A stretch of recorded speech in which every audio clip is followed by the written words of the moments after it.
SAC1234，SAC1234这档，直接点选它，在你桌里面就直接是可以安装起来的。现在就在安装，然后装完之后，它直接就是一个 APP 了。所以在你座椅上面不需要，我一直在讲的，座椅上面是不需要第三方的平台，或者是不需要第三方的 viewer， 它做完，现在装完了之后完成，我们再来看一下，在我的桌面上，其实就会跑出刚刚我们做的一台 APP。好，在这里，边缘12，就是 APP， 它就是独立 APP 的方式。好，那如果假设你要上 Google 上架，就是把这个 APK 档案去申请一个 Google 的开发者账号，把这个 APK 就去申请到 Google， 就可以上到 Google 的市集，就 Google Play 的市集里面，就这个档案直接上去也可以。那很多学校现在做法是，因为 Google 市集你来交钱嘛，所以有的学校是，其实它就是一个档案。那这个档案只要学校或者是一个 FTP 就上传 FTP 的位置，这个档案放在那里，它就是可以只要公开。就像每次我在研习的时候都问老师第一句话，我说 APP 是不是一定要在 Google Play 上面下载？不是啊，它其实就是只要自己可以公开、可以接触得到的一个档案存放的位置，它就是可以自己成为一个市集。所以这就是我们讲 Google 的部分，就自己很快可以成为。只要你像我们有时候老师他会放在他的 Google Drive 的云端空间里面，然后再把这个连接做成一个 QR code 去扫它，那就直接就可以下载那个 APP 就可以下载。所以这个就是 Enjoy 的现在的我们的解决的方案，它就直接就产出。上架一年多少钱 ？Enjoy 的话，25块美金，600块。应该终身啊，我记得对，终身25块美金。20块美金终身，那你就可以无清单限制上架。这么便宜？对 ，Google 很便宜，Google 很便宜。有一个账号25美金。对，你就可以去上架，所以产出来之后，你就可以直接就把它上架。好，所以我们已经看了 ESE， 看了 Google， 对不对？所以又是苹果的。那苹果我们会生成一个 iOS 的文件，它有两个叫 iOS IPA 跟 iOS 发布文件。那苹果都不可以直接上架或者直接安装。你这啰嗦嘞。所以我们选项虽然有个叫生成 IPA 文件，但是这个 IPA 必须被破解，你的 IPA 必须是 JP 过才可以直接装我们的 IPA。所以你现在直接都生成了，虽然有个 IPA 档，但是你必须你的苹果的 JP 过就破解过才可以直接装在 IPA 档案。或者是你在 IPA 你去送过苹果认证，你这个 IPA 才可以透过 iTunes 安装，这是第一个方式。那第二个，要送认证或者是要上 Apple 上架，就必须选择我们第一个选项，叫做 iOS 发布文件。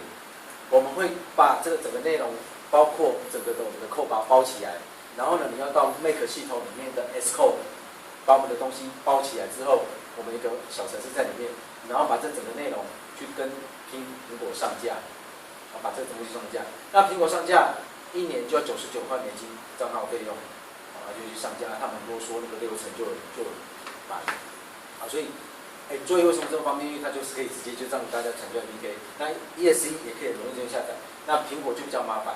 那可是我刚才讲，因为刚好现在可以示范哦。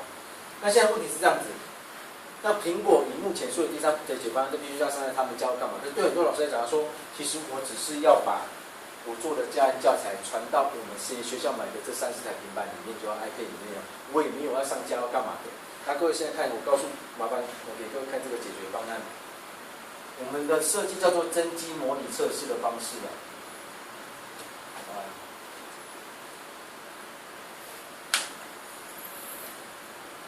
这是我们现在的独家功能。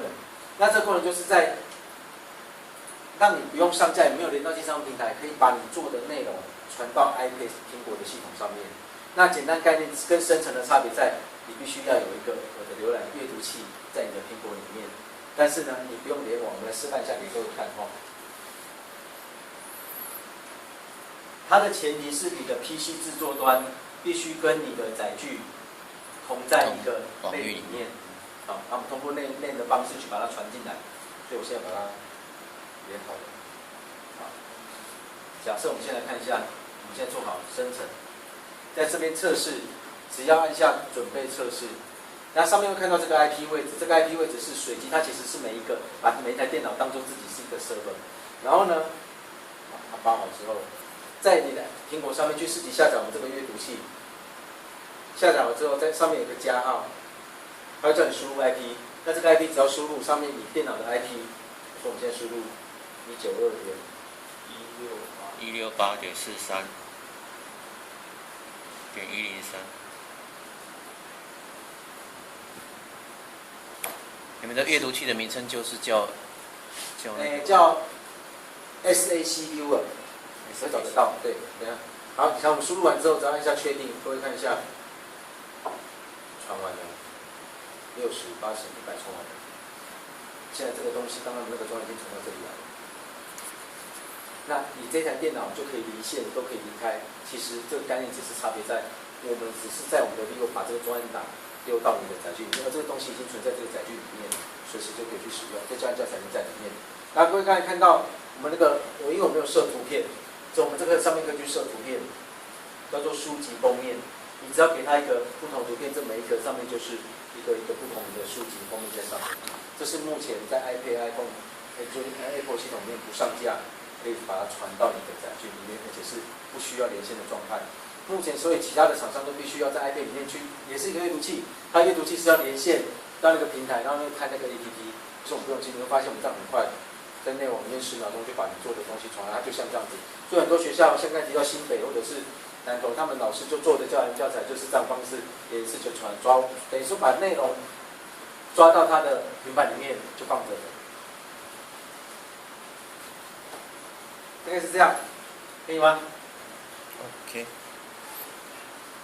那我们如果说要帮你们做示范，我是不是可以阅读器里面去抓几个再进来给那个示范？因为你一趟那么远，你有提供一些 APK 在上面给人家那个是？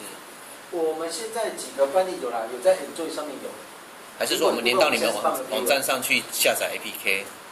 也可以，我会再准备一些相关的可以展示的方式给老师这边。你刚才讲的是 SAC View， 对，在 Apple 上面。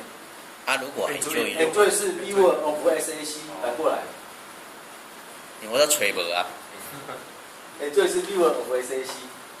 可以示范一下汇入 HTML 的做法。有东西其实我是这样，老师看这个大概就知道它概念。我先把因为这个网页先跑掉，其实是这样。我现在这一块，我这一块其实就是插入，因为你汇入的是动态网站，对不对？对。所以他在对方那边他必须要去写那个，对，是 HTML 那个页面，他要写好。这就是我们特别经。换句话说，它是即时跟这边做同步的。对，电梯打开就是在连线。对。那万一对方的网页是 IE only 进来，会不会有问题？会不会有问题？是。老师，你会担心出现什么样的状况？比如说，但因为比如说当对方的网站是 IE only， 那你会进来这地方，这边读得到吗？如果他的网站里面有些格式是我们在上面是读的，比如说我们会遇到了哈，比如它的里面的格式是，比如说遇到 HTML5 或者是 Bridge 问题比较大，对，HTML5 应该比较没有问题。有些扣会有异常，是的，所以他就是像老师，他其实只要那个能够网页看得到那个扣读得到，我们其实用开 iframe 的方式去点。所以这是用 iframe 吗？对。其实你看，我们现在预览它其实是在这边是开，它这一块其实是开 iframe 的方式直接把它连起来。要不然你现在现实会的。好啊，一样我们来连一下，来从这个以这一页来讲，我就在插入嘛，插入一个叫做网页地址。好，我拿我们那个高知教育局的运动空间。我试看先连哪一个？哦，教育网址这种，怎么样连？